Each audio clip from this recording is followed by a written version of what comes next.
मित्रों, नित्य प्रति भ्रष्टाचार, अपराधीकरण, महिलाओं के साथ दुष्कर्म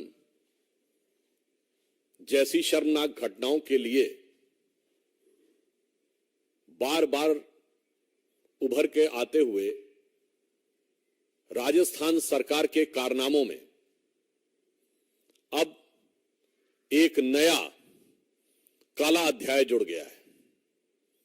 और यह काला अध्याय लाल डायरी से संबंधित है।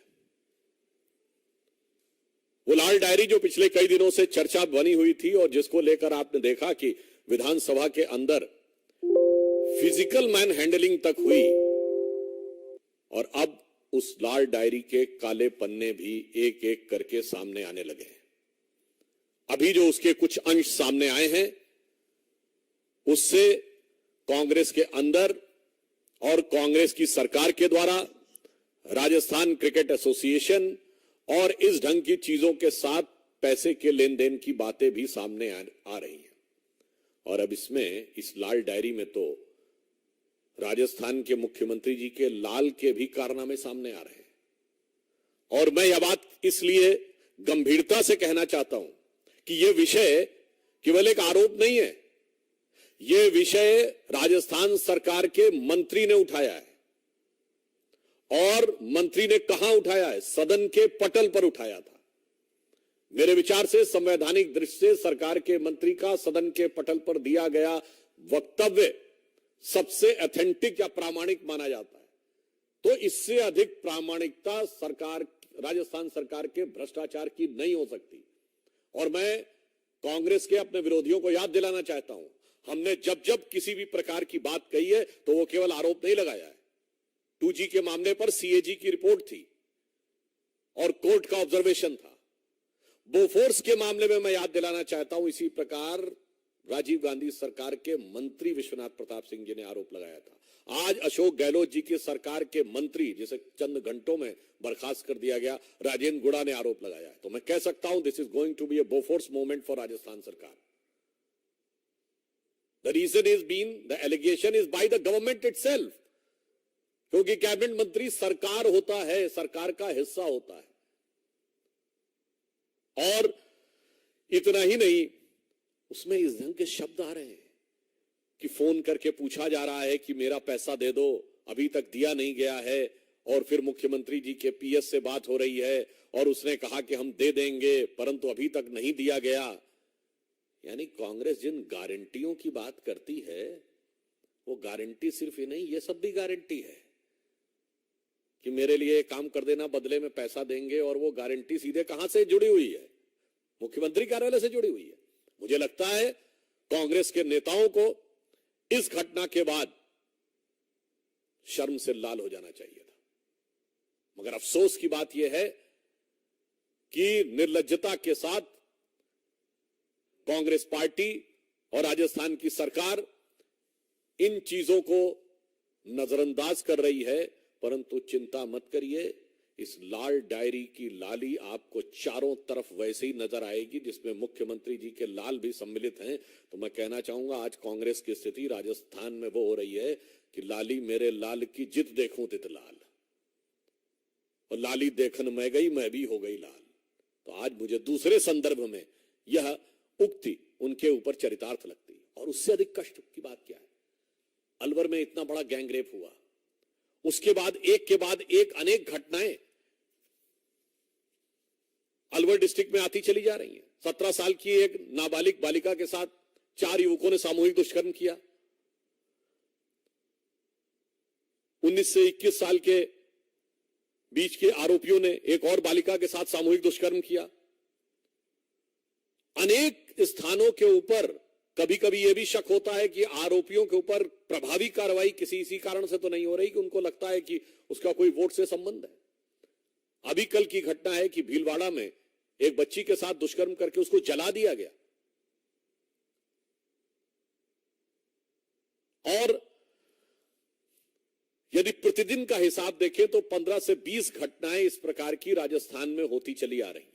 और इससे अधिक क्या कहा जाए कि उनकी स्वयं की विधायिका ये कह चुकी हैं कि राजस्थान में वो अपने को सुरक्षित महसूस नहीं करती। यदि आपके सरकार का मंत्री भ्रष्टाचार की बात कहता है, आपकी विधायिका असुरक्षित महसूस करती है और इस ढंग के दुष्कर्म राजस्थान में हो रहे हैं, तो मुझे लगता है कि आप जितना भी बचने की कोशिश करें, परंतु राजस्थान की जनता उस चीज को बहुत गौर से देख रही है और अब वह पीड़ा का पारावार समाप्त होता हुआ नजर आ रहा है। धन्यवाद।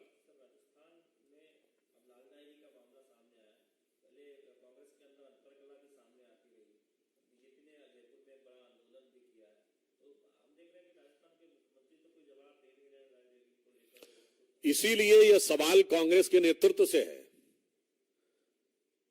कि इतनी बड़ी घटना के बाद भी कांग्रेस पार्टी कोई जवाब क्यों नहीं दे रही है।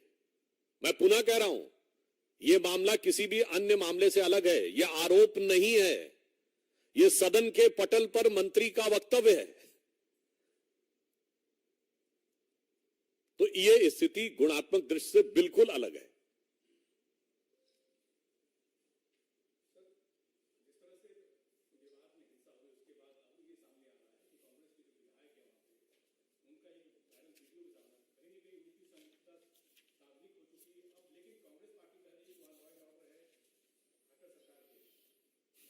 देखिए, बहुत दुख की बात है, कांग्रेस के विधायक, यहां पर पुनः मैं कह रहा हूं, राजस्थान में भ्रष्टाचार का विषय सदन के पटल पर मंत्री ने कहा, हरियाणा में उकसावे का बयान सदन के पटल पर विधायक दे रहा है।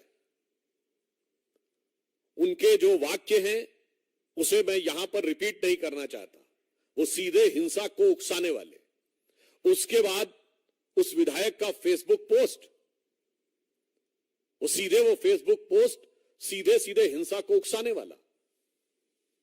इसलिए यह बात और गहरी शंका उत्पन्न करती है कि यह हिंसा एक लार्जर कॉन्स्पिरेसी का हिस्सा थी जो जांच के बाद बाहर आएगी। एक और तथ्य है जो संभवतः आप लोगों के संज्ञान में हो, यह सोशल मीडिया के माध्यम से समाज में कटुता उत्पन्न करने के जो प्रयास हो रहे थे, उसके लिए हरियाणा सरकार का साइबर सेल बहुत एक्टिव था और पिछले कुछ दिनों में करीब 65 से 70 लोगों को अरेस्ट भी किया गया था। अब यह मन में यह संदेह उत्पन्न होता है कि साइबर थाने पर अटैक क्यों किया गया, क्योंकि सामान्यतः उसका पुलिस की दैनंदिन एक्टिविटी से कोई मतलब नहीं होता है। सामान्यतः वहां से कोई प्रतिरोधात्मक कार्रवाई भी नहीं होती है, न वहां से कोई यह कह सकता है कि उसके ऊपर लाठी डंडे चले। तो मन में यह संदेह उत्पन्न होता है कि यहां मैं पुनः कहना चाहूंगा, कांग्रेस का विधायक हरियाणा का हो या किसी अन्य प्रांत का हो, या मैं याद दिलाना चाहता हूं, दिसंबर 2019 में तो कांग्रेस की अध्यक्षा ने बोला था ना, सड़क पे निकलो और आर पार की लड़ाई लड़ो। तो मुझे लगता है कि कांग्रेस के विधायक या जो हरियाणा में है वो उसी कांग्रेस के शीर्ष नेतृत्व के वह निर्देश को जो उन्होंने उस समय में दिया था, शायद उसी को आगे बढ़ाते हुए नजर आ रहे हैं। इसलिए हरियाणा की यह हिंसा कांग्रेस पार्टी के ऊपर और बड़ा प्रश्न चिन्ह लगा रही है।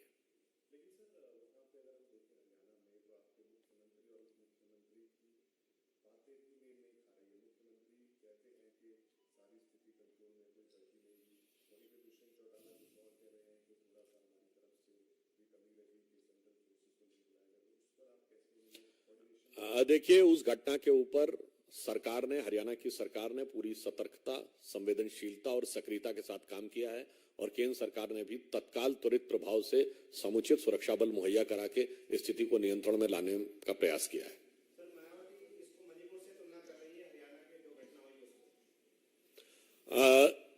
यहां पर हरियाणा में पहला सवाल